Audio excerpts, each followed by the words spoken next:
Yo, welcome to Starbucks. I'm your host, Starbucks powered by Chris Gates Fitness. I'm your host, Anthony DiNardo. With me, we got Jim Rosati. Jim, happy Monday. Happy Monday. Good morning. I just noticed it's like really bright outside. So if you're watching this, there's some brightness behind me. I might need to move my door a little bit. Oh, okay. It is kind of bright, huh? It is bright, and the future of the Pirates pitching rotation is bright. That was nice. I'll give you credit. That was good. The pitching future is pretty bright because Paul Skenes did make his start. Skenes and Jones is here for like the next 6 years ish. Yeah. Even moving my door didn't work. It's still, I think the door's too white. That's fine. Like whatever this is right here, it's just. Yeah, that's an evil like reflection there. It's distracting. Right. Yeah. We'll deal with it. We will. We will fight through this. We're gonna persevere here. But as we do, just to let you know, BetOnline is your number one source for all your summer sports this season, from MLB, golf, NBA, and NHL. All the latest stats, news, and scores available to follow your favorite teams. Get the latest odds and lines, including the latest team matchups, player props, and odds on just about every sport out there. Head to the website today or use your mobile device to get into the action that is BetOnline, where the game starts. So yeah, Jim. Paul Skenes is here. It is exciting. It really is. We talked about this a little bit last night. We talked about this. I felt like leading up into the Paul Skenes start because this team's been so awful. There's certainly pieces to be really excited about with this Pirates team. Paul Skenes being one of them. Yeah, and now that we've had, almost 48 hours or so, 36 hours to kind of reflect on the Paul Skenes debut. What a whirlwind of a day Saturday was. I mean, you had the post-game show, you and Tyler. I feel like that was just an absolute roller coaster of emotions the entire day. Roller coaster of emotions. Like there was like the anticipation for that start was huge, right? So you had kind of the build up throughout the entire day. You knew the weather was going to be a little shaky, right? Right. But we didn't, but it seemed like the game was going to go off without a hitch, which it did, right? Game started on time, a little chilly, but it was fine. And then that first inning happens and you start seeing like Paul Skenes' stuff and you're like, oh crap. Not oh crap, but like, oh wow, this stuff plays really well at the big league level, right? Like, I mean, that at bat to Seiya Suzuki I still kind of go back to that at bat. Which one? The first at bat. Yeah, okay. Which one? There was two that he made him look silly, but that first at bat to Seiya Suzuki, he had just no chance. No chance. That was the moment where I was like, this guy's pretty good. So Seiya Suzuki isn't like a slouch. He's a good hitter. Like he's a really good hitter. And Paul Skenes made him look absolutely silly, right? Very much. So that right there, just watching that at bat, just got me pretty amped up. We had Dallas Braden on, and you can't not get amped up too when you're on with Dallas Braden. If you haven't watched that, go back, watch it, listen to it. It's on the podcast too. That dude's just a ball of energy. I don't know how he's so crazy all the time, but like that dude was fired up. But yeah, what a debut. It was interesting. Like the highs. He comes out after 4 innings with 1 run given up. There's 2 men on base. You bring in Kyle Nicholas, and then Kyle Nicholas off the bat, super electric. Strikeout. And we were hyping him up when we saw it. Like, Yeah. that was filthy. Like, I mean, he has incredible stuff. And then all the vibes that were immaculate throughout the entire day just came to a crashing halt. Crash into me. That was that 5th inning, that top of the 5th inning. I don't know if I've ever witnessed something like that before in my life. Well, you haven't. I know for a fact I haven't. I've Right. never witnessed that many walks, hit by pitches in a row. I mean, Kyle Nicholas walked, what, 5 batters in that inning? 4. Yeah, whatever it was a lot. Yeah. It was no. He walked in 3, right? He had 4 earned. He walked in, wasn't it 3 he walked in, and then Fleming walked in 2? Or was it 4 and 1? I don't know, but it was insane. It was way too many. And then, like, you could tell that that's when the skies opened up too, right? Started pouring down rain, right? It's pouring down rain. And the umpires were like, we just need to get out of this inning. And the Pirates couldn't get out of it. They couldn't throw a strike. They just kept walking people. There was an infield single. Then you get a rain delay of like 2 hours or so.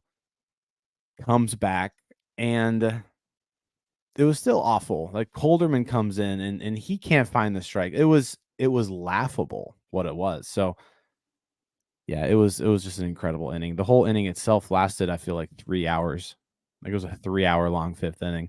And then the Pirates come back in the 5th after giving up the lead, they squandering a 5-run lead, and they hit a 3-run homer to take the lead right back. It was just a roller coaster of a game. Right. What I think is funny is, so like doing this, right? A little peek behind the curtains also. So we knew we were doing NS9 game day that day, right? So we were going live for the Paul Skenes. So of course there's like the preparation of being live. I mean, you talk about I did the post game, right? And that's fine. Usually just watch a game, you're just chilling, sitting back. But like we had to be on for the game and then on again for the post game, right? But I didn't have like true confirmation from Dallas that he was like really going to be on. I had the, yeah, let's go, let's do it, but not the, yeah, I got the link, we're good, until about 25 minutes before the show went live. So yeah, there's the whole like, okay, we got to be on and do the show. And Jim, you and I jokingly talked about how quickly that day was moving. And then it was like, is Dallas coming? I've been promoting this for a bit. Is Dallas coming? So there's the nerves of like Paul Skenes Day. There's the nerves of, I hope we can commit to this. And right. Dallas comes on, and there's a whirlwind of that. Yeah, but like it was just, you talk about the rain delay, and I had my TV on. It's just sitting here. I'm doing things. I didn't even know the game returned until like I like kind of heard stuff in the background, and I come back and like, I was pointing on the chat here, Colin Holderman walked 2 more batters in. Like the game's back and we're still doing this. So it's like, damn it. Let me sit down, pull up Twitter, doing this game. And then right, all of a sudden it's like, oh, 3-run shot. We're back. We're back, baby. So it was a shot too. Like, yeah, Yasmani Grandal crushed that baseball. But you're talking about rolling game. I mean, it was just a long day, I felt like. Because then it's like, okay, now I got to go back and do this post-game show. And I don't even remember what happened in the first part of the game because there's long delay. So yeah, it was just a crazy day, a crazy start for Paul Skenes. It's like, hey, Paul Skenes, welcome to the Pittsburgh Pirates. Like, if you couldn't have a better welcome than that, he got the full effect. That was like the complete Pittsburgh Pirates experience. Right. So welcome to the big leagues. More importantly, welcome to the Pittsburgh Pirates. Get ready, buckle up. 6 more years. 6 more years. Yeah. Yeah, that was wild. Sound like Twitter to everyone. It sounds like there was there was a good time had by all at the game, and it was kind of cool seeing during the rain delay, like everybody on Twitter was like, "Hey, let's just hang out and have fun for like 2 hours at PNC Park." So, um, yeah, shout out to everybody who was at the game. Um, Definitely a memorable experience. Like that's a game you'll never forget, just because of one, the debut, but also just how weird of a game it was. Like, Yeah. you're not going to forget that you went to the game. You got there early, right? You got there early. You saw Paul Skenes' debut. You saw that ridiculous performance by the bullpen. You waited through a 2-hour rain delay, and then you saw the game end the way that it did with the Grandal homer, the McCutchen homer, almost blowing it in the ninth. Like it was a crazy, crazy day. So yeah, if you're at the game, I hope you had a lot of fun, even though you were probably at the ballpark for like 7 hours. A lot of Instagrammable moments, that's for sure. Oh, Travis Williams, just that was a big daydream. That was a big moment for Travis Williams. Yeah, that was his legacy moment right there. That's his Super Bowl.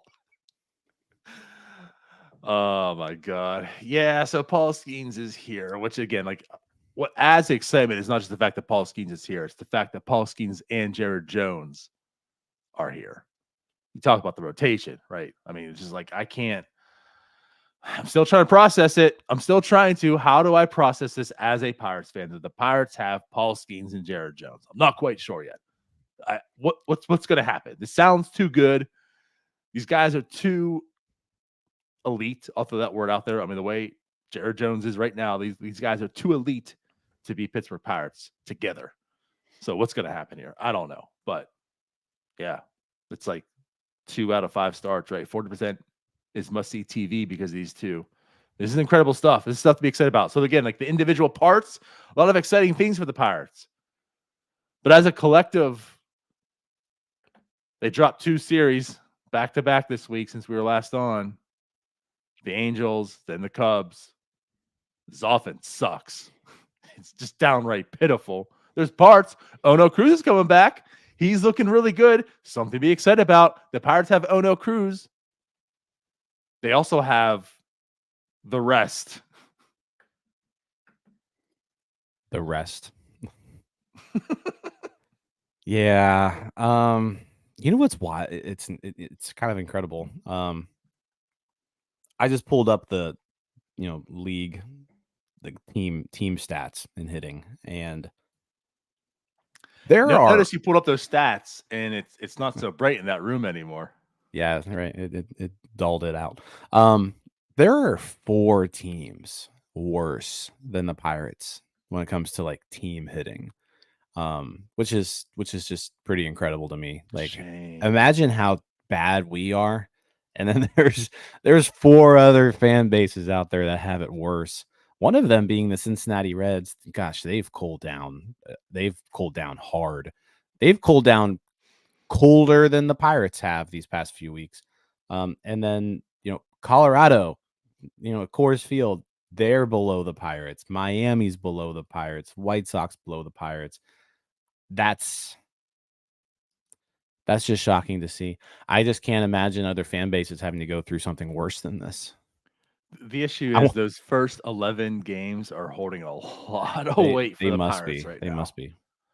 Because, like, again, like you want to go back to the last, since he talked about this, going back to the Philly series, right? April 11th, when that started, they're the worst. It's pathetically bad. So if we do that, if we go April 11th to today, yeah, they are the worst then. So, yeah. And, like, not even close. And that's over a month of baseball now. Like, that's a month and 2 days. Pirates' worst offense in the league. Yeah. We got a lot of show ahead of us. I don't want to, like, we could talk for 40 hours right now about how bad this offense is.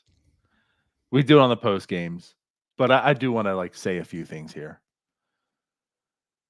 There's a lot of focus and attention on Rowdy Tellez, right? And I just feel like the reason of that is, too, we talked about this a little bit here. The offense is really bad. But the offense is a lot of young hitters. I mean, Henry Davis is also already sent down. Like, he was bad. Henry Davis has to be better. Like, Jack Swinsky has to be better. It's awful. But we know Jack Swinsky is this roller coaster of a player. He's proven that. We're just hoping he can prove he's a major league player. He's not showing that right now. Jared Triolo has to do better. He looks awful, right? Like, there's a lot of guys that have to do better, and they're just pathetic. But you had the opportunity as a general manager to bring in some stability, and they chose not to. They chose to bring in a guy like Rowdy Tellez. So when the rest of the team is struggling, like, he just adds to it, and that's the problem with Rowdy Tellez. First off, he's absolutely terrible. It's a 508 OPS. He's your first baseman. He's literally hitting worse than, use it as a benchmark, Austin Hedges' career. Like, he's worse than Austin Hedges. He's your first baseman.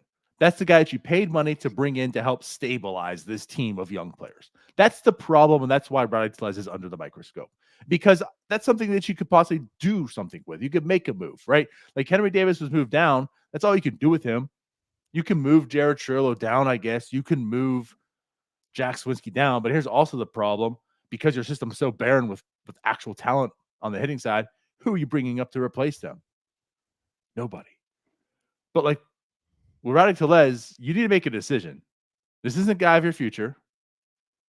Are you DFAing him and trying to move forward, or are you just going to have the status quo and just say, you know what, we're fine with being the worst offense. It's cool.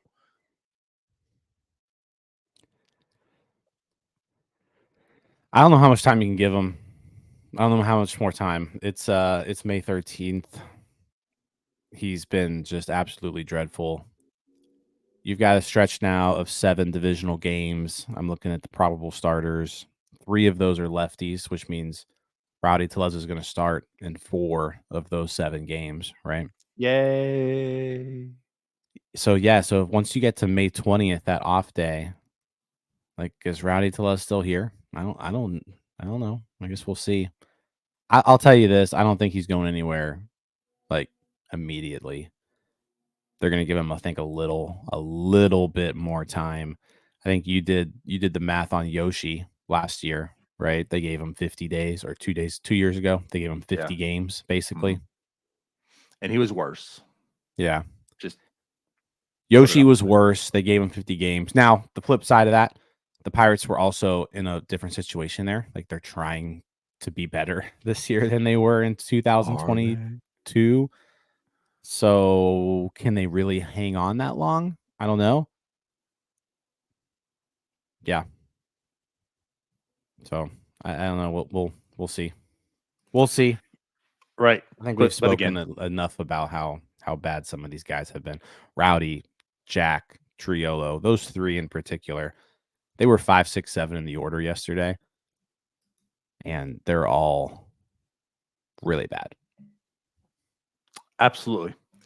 Bad. Again, the offense is bad as a whole. Trust me. It's not just singling out Rowdy Tellez and everyone's fine. Everyone has a pass. But everyone else is also part of your future for the most part. And Rowdy's not. So, either way, we can move forward. I don't want to go too negative. We have Anthony Murphy. We have Starbucks on Deck segment to get into here. He was in Florida all week. Saw a lot of the Complex League, which opened up here. So a lot of talk about the Complex League coming up also. Let's do that. Yeah, before we do that, this show, just like every week, is sponsored by Chris Gates Fitness. Chris is an online fitness coach from Pittsburgh, a huge Pittsburgh sports fan and friend of the show. Chris works with people all over town and all over the world to chase their fitness goals, whether it be to lose body fat, build muscle, or do both while improving your overall health and wellness. Chris helps people find a sustainable approach with diet and exercise to make progress that sticks. I work with him.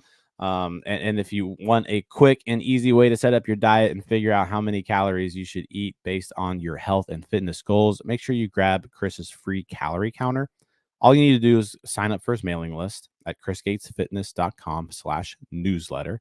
And Chris will send a free copy over to you. It's super easy to use. You just plug in a few basic pieces of information about yourself, and the calculator does the rest. You'll learn how many calories, protein, carbs, fats you should eat based on your fitness goal. That's chrisgatesfitness.com/newsletter to get your free calorie calculator. There you go. Cool. Let's do it, Jim. Let's bring on Anthony. Yeah. Oh boy, let me remember. Hold on. Hopefully we get sound. Let's not do it this way. Yeah. I think this is the old way. So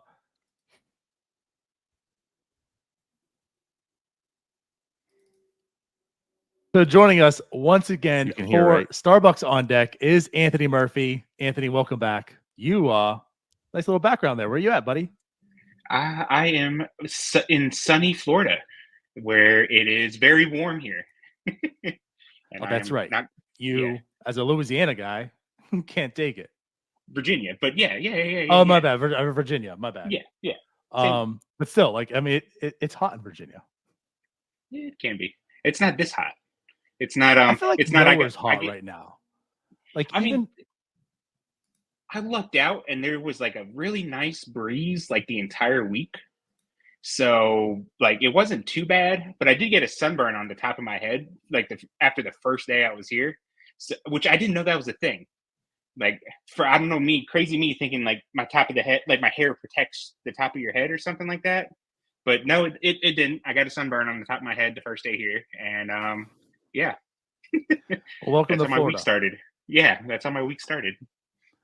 Well, with that being said, yeah, like you've been here for the entire week. You talked about it the last show.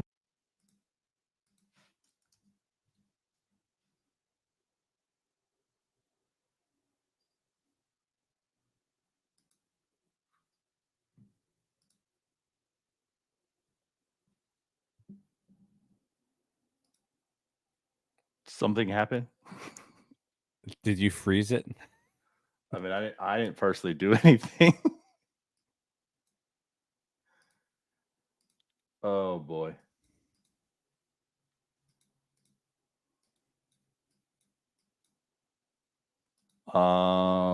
Should we try again? Why are we in the corner here?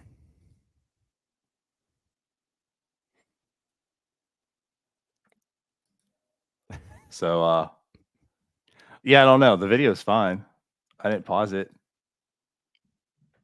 Oh my gosh. You're a mess. You were late and now this. This is I don't know what's going on. Go ahead and just take it off and restart it. But like get to that point. While Murphy's while DiNardo's working on so joining us once again for Starbucks on Deck is Anthony Murphy. Anthony, welcome back. You nice little background there. Where are you at, buddy? Can you fast forward? I am in sunny Florida, where it is very warm here. Sorry, everyone. Well, that's right. As a Louisiana guy, can't take it. Virginia, but are we serious here? You know what we might need to do? We'll just upload Murphy as an alternate segment. We'll just do a second video with Murphy there. Great. Unbelievable, DiNardo. You show up like 8 minutes late, and then you can't even figure this part out. Whatever. This Pirates offense, I'll tell you, it just ruins everything. Yeah, so I guess we'll just upload it separately. Mark over here saying you're producing like the Pirates lineup. I was just caught looking. Sorry. You're freezing up like Jack Sawinski when he sees a 94-mile-an-hour fastball right down the middle. I don't even know how, why. I don't get it. Either way, the show must go on. Do we just want to get into the Milwaukee Brewers preview then? You want to talk a little more about this offense? Well, how about we do this? You said that you and Murphy talked mostly about Bradenton and the complex league, right? Did you go into details about anybody else? No. No, okay. And Well, to be just fair for him, for also he didn't really watch too many other people. So okay, yeah. So let's do this just as like a quick minor league recap while we're actually like here, right? Couple pieces of news. Thomas Harrington was activated off of the injured list. He made his first start with Altoona yesterday. 3 hitless innings, struck out 4. Not bad for a double-A debut. So that was really, really good to see.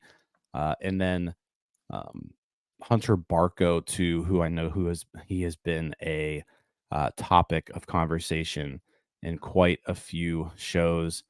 Last week he started twice. He went 3 scoreless on Tuesday. On May 5th. Well, that would have been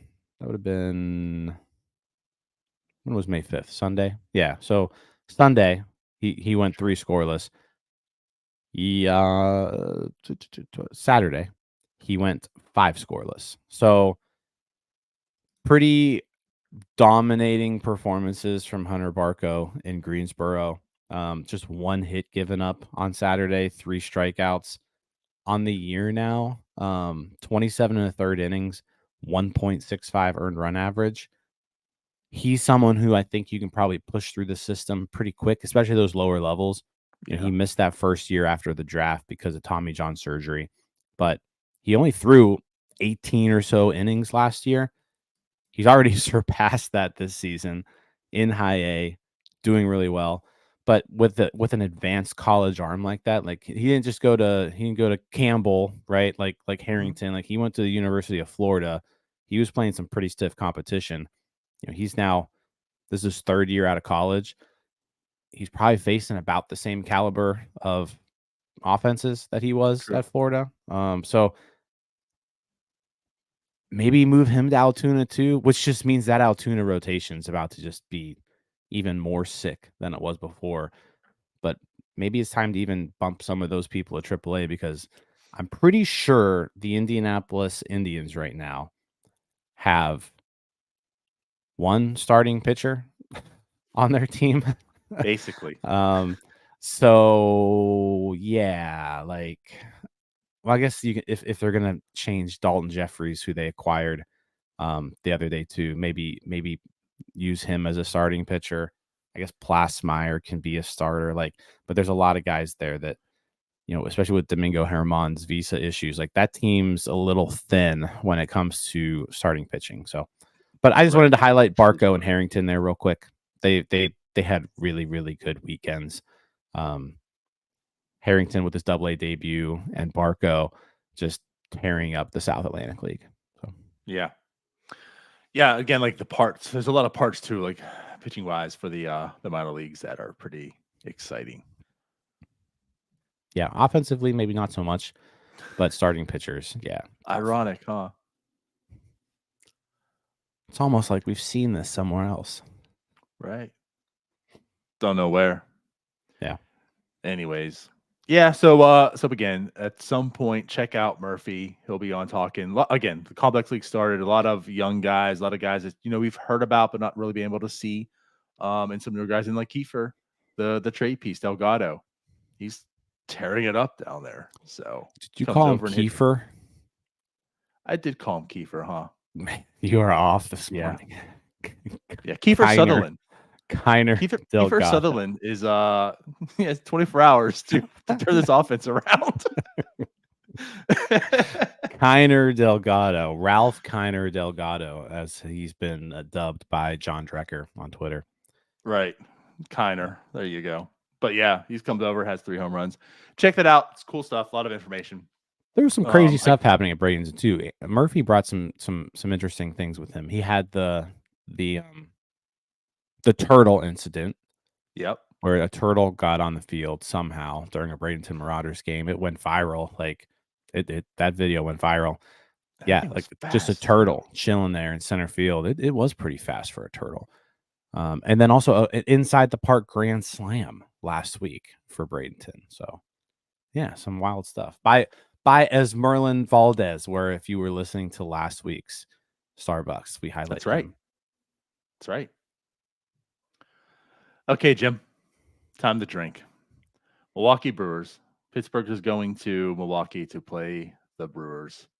We've seen this before. We previewed this not too long ago because they came into town to face the Pirates. So, yeah, there's a road trip. The Brewers and Cubs again. How are we feeling about this? What can we talk about? I mean, the Brewers are still pretty much the Brewers. They're who they faced before. Not a whole lot's changed. The Pirates. It's crazy to me that like I think we were all pretty much in agreement that the Brewers took a step back this offseason.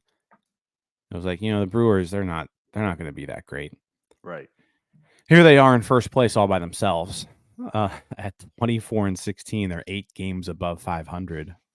Midway through May. So, man, they just reloaded. Really, their lineup. Bryce Torang is having a really good season.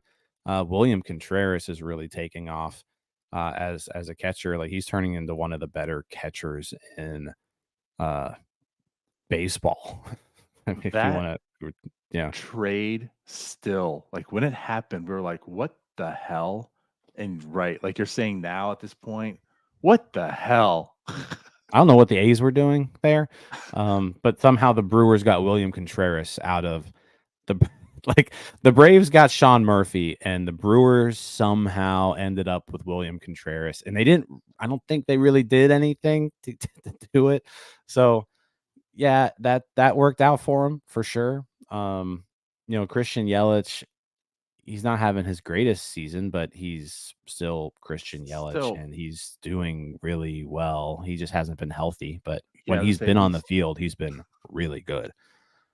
Willie Adames, good season. Rhys Hoskins, who, I think for some reason people were saying that they would rather have Rowdy Tellez than Rhys Hoskins, and it's like, no, you definitely wouldn't. Rhys Hoskins has 9 home runs this year. Those top 5 guys for the Brewers are really, really playing good baseball. And this pitching rotation has been, anchored by Freddie Peralta. They'll miss them. They'll miss him this series, which is good. So they get Colin Ray, Joe Ross, Robert Gasser,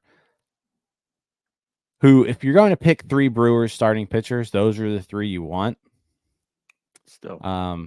But Robert Gasser made his major league debut earlier. He's had 6 scoreless innings in that debut. Colin Ray, I don't think is anything special, but he did pitch. We missed him last week. We did face Joe Ross though, right? Yeah. We faced Joe Ross, and he got 2 runs back on April 22nd. So, yeah, I mean, these are the 3 guys you want. So it at least lines up nicely for the Pirates. But the problem is, though, Jim, completely confident in this offense. Right. Remember the A series? Remember the Rocky series? I remember the A series. Yes, I do. Yeah. That's just the issue. Like, they don't need to face the best pitchers. They make the worst ones look really, really good.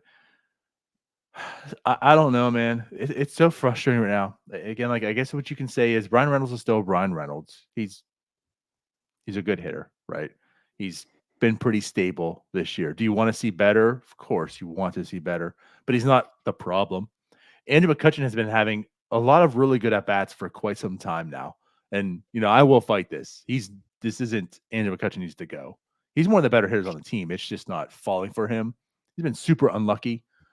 O'Neal Cruz is, as we talked about the earlier part of the show, he's turning it on. He's looking really, really good. And, of course, Connor Joe is he's been that dude for us the entire year. Outside of that, though, Jim, I have nothing for you. And neither does this offense. And I just don't know. I don't know. I don't know when this sputtering is going to stop. But yeah. I don't know. I'm with you on Kutch too. Just to kind of throw out some numbers here. Andrew McCutchen has an expected slugging percentage of .484. He has a barrel percentage of 17.8. A barrel, if you're kind of unfamiliar with it, right? Basically, it's when you hit the ball hard enough with a high enough launch angle that you have an over 50% shot of it being this is just a rough. I may be off by a couple percentage points here, but it means you have an over 50% shot of it being an extra base hit, right? So he has more of those than 96% of baseball. He's in the 96th percentile in barrel percentage. You go to his baseball savant page and you look at it and you're just like, this is a good hitter. Like, there's not much more I would be asking Andrew McCutchen to do at this point. He's just like Mark says, he's been a victim of bad luck. He had 2 balls this week alone at PNC Park, where if he were playing in basically any other ballpark, it's a home run. Like, I think one was like 28 out of 30 and another one was 29 out of 30. Like, he's been hitting the ball really well. He's just, he's been very, very, very unlucky. He has 4 homers on the year. If he was playing all of his games in Milwaukee, for example, which is where we're going, he would have 11. So just kind of like put things in perspective. He's hitting the ball well. That's crazy, actually. It's just kind of crazy. That. Just he's getting a PNC parked to death, I think, right now. So he may actually, welcome a little bit of a road trip here. Milwaukee, good hitters park. Chicago, good hitters park. If he keeps hitting the ball the way he has been, he's going to see some balls go over the fence here this week. Agree. Some other numbers I want to point out, and again, this is all with the bad luck. Okay, like he has had a lot of bad luck, but since, and I use this because it actually has changed. Ironically, since Kutch blocked me. So April 12th, right? We all know, and if you don't, April 11th was that 3 strikeout caught looking game in the Phillies series. Since that point in time, he is batting 195, 313, 354, 92 weighted runs created plus. Only striking out 24% of the time, though, walking 13 and a half. The reason I say that, what's most important to me in that is not the slash line. What's most important is the strikeout rate and the walk rate. He is walking a lot. He's not striking out a lot. But he has a 218 BABIP. And again, that goes in line with what we're talking about here. He's hitting the ball very, very well. He's getting extremely unlucky. You say the 11? He would have what? 9? Did you say 11 home runs? He would have 11 home runs if he played all of his games in Milwaukee. Yeah, that's absolutely insane, and goes again to show how good we're talking about that Kutch has been. And that's the other thing. Like he's not getting unlucky because of the grounders. He's getting unlucky because of the line drives to the outfield, which is like just crazy. Again, it's not as if he's hitting a lot of grounders that are just not getting through. He is crushing the baseball and they're finding gloves. But here's the most important thing I want to put out. Kutch needs to be leadoff guy. Just absolutely the leadoff hitter. Stop it. He is your leadoff man. Because again, this still falls in with what he's been unlucky with in the leadoff spot this year. 240, 345, 440 slugging. Good for a 121 weighted runs created plus. That's during the bad luck. Like, what if luck was falling for Kutch in the leadoff spot? We're talking vintage Andrew McCutchen. I'm not saying 100%. That's what we're going to see the rest of the year, but that's the numbers we'd probably be looking at right now for Kutch in the leadoff spot. Vintage Andrew McCutchen. Don't talk to me ever again right now about Kutch's wash and he needs to go. He absolutely isn't. He isn't. If you're really watching the games, he's not. I'm patiently trying to wait for this turnaround to come. It's just like the baseball gods don't want it to. I don't know why. But no, he's there. Okay, coach. Thank you. No. I mean, I'm with you. Like, he needs to be batting leadoff.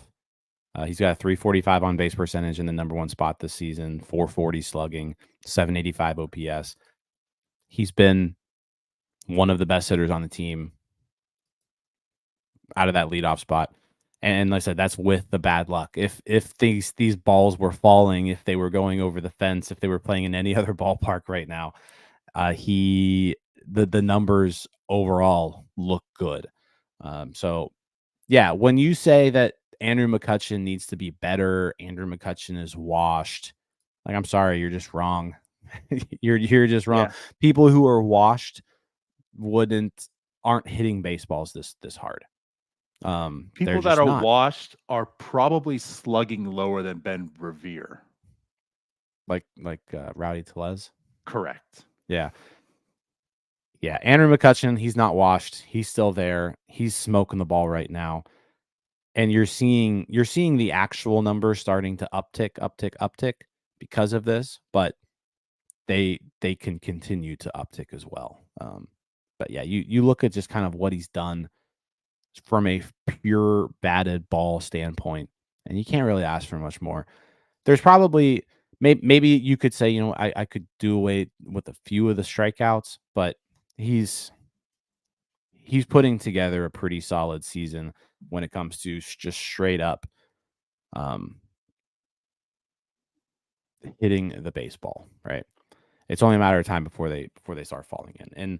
And I know it's frustrating to hear that because, you know, he's sitting here hitting 191. He's got a 637 OPS, but he should be slugging 160 more points than what he is, just based off of the balls that he's put in play. So yeah, just be patient with him. He's hitting the ball better than anyone on this team right now, outside of maybe O'Neal Cruz. I had to see it for myself. 11 home runs in Milwaukee is absolutely insane, isn't it? Like, 9, I actually was expecting that number to say like 7 or 8, and right. And then I saw 11. I was like, that's kind of incredible. It is absolutely insane. I mean, 9 in Cincinnati. 9 in Cincinnati, 9 in LA. It's like, oh my God. He has to be in PNC. Come on. Yeah. Oh, that's insane. So, but again, though, like that kind of puts things in perspective now. If he was playing all his games in Milwaukee, 11 home runs, what are you talking about Kutch then? You're not talking about a guy who's washed. You're talking about, oh my God, this is prime Andrew McCutchen. He keeps this up. He turns into a Hall of Famer. Yeah. True. Yeah. All right. So, yeah, so there's that. So the Brewers series, I don't know. Yeah, I just don't have a lot of faith in the offense right now. But hey, you know what? If Kutch can go in there, hit 3 home runs, O'Neal Cruz, who O'Neal Cruz loves hitting in this ballpark. We've seen him crush the ball. Well, the problem is yesterday would have been a ground rule double for O'Neal Cruz because he would have hit the roof. O'Neal Cruz would have less home runs in Milwaukee. That's true. We need to make sure roof is open in Milwaukee because otherwise, yeah, that homer yesterday. It probably does. I don't know. Milwaukee's got a really high roof, but like if they're playing in Tropicana Field or something, that's definitely a roof shot. Oh my God. Yeah. So I guess there's that. Kutch is going to lead the way. Kutch is getting them 3 victories because he's going to hit 7 home runs this series. Love it. And he's back. All right. Should we get out of here? Nola says Kutch hits 3 homers a game. Yep. Nice. I'm ready. All right, guys. Well, let's get out of here then. Anything else you want to say? No, I'm a little disappointed that you had technical difficulties, but I know that is what it is. We'll make sure that Murphy's segment gets it'll probably be inserted into the podcast, would be my guess. And then we'll put out a separate video of his stuff. I guess I could do that. Yeah. All right. Yeah. It'll be a long podcast. Okay. Cool. So thank you for already listening to Anthony Murphy's segment earlier. If you're listening to the podcast, that was really, really good, wasn't it? For the rest of you, tune in on YouTube here shortly, and that'll be up again. Let's get out of here. This is a mess. We're a mess. Pirates are a mess. Everything sucks. Go Bucks. Bye-bye. Hey, you all. Thank you for watching. I know we try to provide the most entertaining content that we can, and we'd love to spread it to as many people as possible. So I know it doesn't seem like a lot, but if you could take the 5 seconds to like this video and subscribe to the page, it helps out so much more than you know. Thank you, and let's go Bucks.